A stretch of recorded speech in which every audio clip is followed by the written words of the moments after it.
Hello दोस्तों NEET UG 2024 का paper leak होने के बाद एनटीए ने उससे क्या सबक सीखा। क्या एनटीए नीट यूजी 2025 को बिना किसी इरेगुलरिटी, बिना किसी प्रॉब्लम के कंडक्ट करवा पाएगा? क्योंकि दोस्तों सुप्रीम कोर्ट ने जो doctor N Radhakrishnan former ISRO chairman के अंडर पैनल बनाया था एनटीए की वर्किंग में सुधार करने के बारे में, तो उस पैनल ने कई सारे रिकमेंडेशन दिए थे। बट अभी तक जहाँ तक हम पहुँचे हैं, एग्ज़ाम के पैटर्न या सारी चीज़ों को जब देखा जाए तो मुझे लग रहा है नीट यूजी 2024 की तरह ही नीट यूजी 2025 का कंडक्शन होने जा रहा है। यानी अभी तक कोई मेजर चेंज हमारे सामने एग्जामिनेशन कंडक्शन के रिगार्डिंग सामने नहीं आया है। आपको क्या लगता है? एक बार कमेंट करके बताइए, क्या एनटीए ने नीट यूजी 2024 के लीक से कोई सबक लिया होगा? दोस्तों ये पेपर लीक माफिया कैसे मैनेज करते हैं, इसके दो कॉमन पैटर्न देखने को आए हैं, जो कि सीबीआई ने अपना रिपोर्ट सबमिट करा सुप्रीम कोर्ट में, उससे पता चले हैं। एक पैटर्न है जो काफ़ी बड़े स्केल पे पाया जाता है, वो है डमी कैंडिडेट का। अब ये डमी कैंडिडेट क्या होते हैं? जो पहले के स्टूडेंट होते हैं, जो फर्स्ट ईयर सेकंड ईयर में होते हैं एमबीबीएस के, वो पैसों के लालच में किसी कैंडिडेट की जगह बैठ जाते हैं और उस वजह से उस कैंडिडेट के मार्क्स ज़्यादा आ जाते हैं। तो डमी कैंडिडेट की एंट्री से जो बच्चे बढ़िया तैयारी कर रहे होते हैं वो रह जाते हैं, और जिसकी तैयारी अच्छी नहीं होती, चीटिंग वाला जो बच्चा है, वो आगे बढ़ जाता है। और ऐसा होने से कट ऑफ के इंक्रीज होने के चांस भी बढ़ जाता है, जिससे हार्ड वर्किंग स्टूडेंट का जो मनोबल है, कॉन्फिडेंस है, वो डाउन हो जाता है। तो मेरे ख्याल से स्टूडेंट को जो MBBS first year second year में है, तो ये पैसों के लालच में आके अपने कैरियर को खराब नहीं करना चाहिए। सीबीआई ने कई सारे डमी कैंडिडेट को कई जगह से गिरफ्तार किया है, तो इसलिए थोड़े से पैसे के लालच में अपना कैरियर खराब नहीं करना चाहिए। अब देखो होता क्या है, जो ओरिजिनल फॉर्म जब भरा जाता है, जब एप्लीकेशन स्टार्ट होते हैं, तभी से ये प्रोसेस स्टार्ट हो जाती है। यानी ये पेपर लीक माफिया तभी से सक्रिय, तभी से एक्टिव हो जाता है। जब फॉर्म भरा जाता है उसमें एनटीए हमारे से फिंगरप्रिंट मांगता है, तो जो फिंगरप्रिंट होते हैं ये ओरिजिनल स्टूडेंट के होते हैं। आधार कार्ड की डिटेल है, ये भी ओरिजिनल स्टूडेंट की होती है। लेकिन जब फोटो यूज किया जाता है एप्लीकेशन प्रोसेस के दौरान, ये फोटो ओरिजिनल कैंडिडेट का नहीं होता, ये फोटो मिक्सर होता है। क्या होता है, टेक्नोलॉजी की हेल्प से दो फोटो को मिक्स कर दिया जाता है। जो डमी कैंडिडेट है और जो ओरिजिनल कैंडिडेट है, उन दोनों के फोटो को मिक्स करके एक हाइब्रिड फोटो बना दिया जाता है। वो हाइब्रिड फोटो ऐसा बनता है कि अगर उस फोटो को आप दोनों में से किसी के साथ भी मैच करोगे, वो दोनों के साथ उसमें उसकी झलक दिखेगी। और हमें पता है कि ब्लैक एंड व्हाइट प्रिंट होता है एनटीए के एग्जामिनर के पास जब स्टूडेंट की वेरिफिकेशन होती है। उस वजह से जो कैंडिडेट वहां पे बैठा है और एनटीए के पास जो डेटा होता है इन्विजिलेटर के पास, वो कैंडिडेट जो बैठा है उसकी शक्ल उस फोटो के साथ मैच हो रही होती है 50% ही सही, जो एनटीए के पास सबमिट किया है। यानी जो हाइब्रिड और मिक्स फोटो का इस्तेमाल हो जाता है, अब ये हाइब्रिड और मिक्स फोटो एनटीए के डेटा कलेक्शन में चला जाता है। यही स्टूडेंट के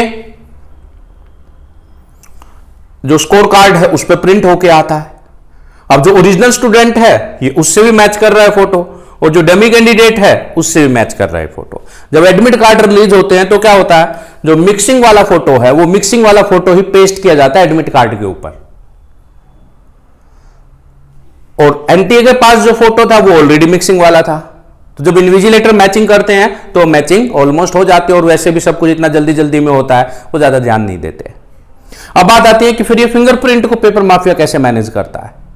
जो लेफ्ट हैंड का थंब इंप्रेशन लिया जाता है, वो आर्टिफिशियल फिंगरप्रिंट बनाए जाते हैं। स्किन की कलर का ही फिंगरप्रिंट बना के जो लेफ्ट हैंड थंब है उसके ऊपर रैप किया जाता है, वो पता ही नहीं चल पाता। तो इस तरीके से जो फोटो है वो रीमिक्सिंग वाला यूज हो गया। डेमी कैंडिडेट के लेफ्ट हैंड थंब के ऊपर जो फिंगरप्रिंट इंप्रेशन है वो ओरिजिनल कैंडिडेट का बना के आर्टिफिशियल बना के उसको रैप कर दिया जाता है। और आधार कार्ड जो है जो स्कैन होता है वो ऑलरेडी ओरिजिनल कैंडिडेट का होता है, तो ओरिजिनल कैंडिडेट का आधार कार्ड डमी कैंडिडेट को देके भेज दिया जाता है। तो इस प्रकार से जब हमें भी पता है कि ये लोग ऐसे करते हैं तो फिर एनटीए को तो पता होना चाहिए, और एनटीए को अपने आप को थोड़ा एडवांस हो जाके इन सब चीजों को रोकने की कोशिश करनी चाहिए। अचानक रूल बदल देना चाहिए, लेफ्ट हैंड थंब इंप्रेशन की जगह फिंगर के इंप्रेशन ले लो, तो कुछ ना कुछ ऐसा होना चाहिए। या फिर फेस रिकॉग्निशन टेक्निक का इस्तेमाल होना चाहिए। 3 फेस एक जैसे होने चाहिए, फॉर्म भरते हुए फेस रिकॉग्निशन हो, पेपर में बैठने वाले कैंडिडेट का फेस रिकॉग्निशन हो, और थर्ड नंबर पे जब काउंसलिंग के बाद एडमिशन लेने जो कैंडिडेट गया है उसका भी फेस रिकॉग्निशन हो। अगर ये 3 जगह पे फेस रिकॉग्निशन हो जाता है तो डमी कैंडिडेट को बैठने से पूरी तरह से अवॉइड किया जा सकता है। क्या एनटीए ऐसा करेगा? आपको क्या लगता है, बताइए जरा। दूसरा आता है पेपर लीक। जो दूसरा इरेगुलरिटी होती है पेपर लीक, जिसके चांस एनटीए की जो प्रिंटिंग प्रेस होती है वहीं से पेपर लीक हो जाए, इसके चांस हालांकि थोड़े कम होते हैं। ज्यादातर केसेज में पेपर लीक होता है एग्जामिनेशन सेंटर से। कई बार हमें पता चल जाता है, बहुत सारे केसेज में हमें पता नहीं चलता। तो एग्जामिनेशन सेंटर में जो प्रिंसिपल होते हैं वो यूजुअली उस सेंटर के कोऑर्डिनेटर होते हैं। तो पेपर लीक माफिया एक नेक्सस बना लेते हैं, कुछ एग्जामिनेशन सेंटर्स के प्रिंसिपल्स के साथ साठगांठ कर लेते हैं, और खासकर प्राइवेट स्कूल के जो प्रिंसिपल्स होते हैं इसमें इन्वॉल्व मिले थे। अगर 2024 के लीकेज को देखें तो हजारीबाग में जो स्कूल था उसके जो प्रिंसिपल ही एग्जाम कोऑर्डिनेटर थे वो इन सब चीज़ों में इन्वॉल्व थे। तो यानी एग्जामिनेशन सेंटर का जो कोऑर्डिनेटर है उसकी हेल्प से एग्जाम कंडक्ट होने से पहले ही एनटीए के जो बॉक्सेज होते हैं उसमें से एक पर्चा निकाल के उसका फोटोकॉपी करके और उसको सर्कुलेट कर दिया जाता है। ये एक बड़ा कॉमन पैटर्न है, सीबीआई ने इसी कॉमन पैटर्न को नोटिस भी किया है। जो कोरियर ट्रांसपोर्टेशन होता है पेपर का, कोरियर की हेल्प से कई बार रास्ते में ही कोरियर ट्रांसपोर्टेशन से ट्रैक करके ही पेपर जो है वो निकाल लिया जाता है। और तीसरा जो मेजर पॉइंट है लीकेज का वो होता है बैंक।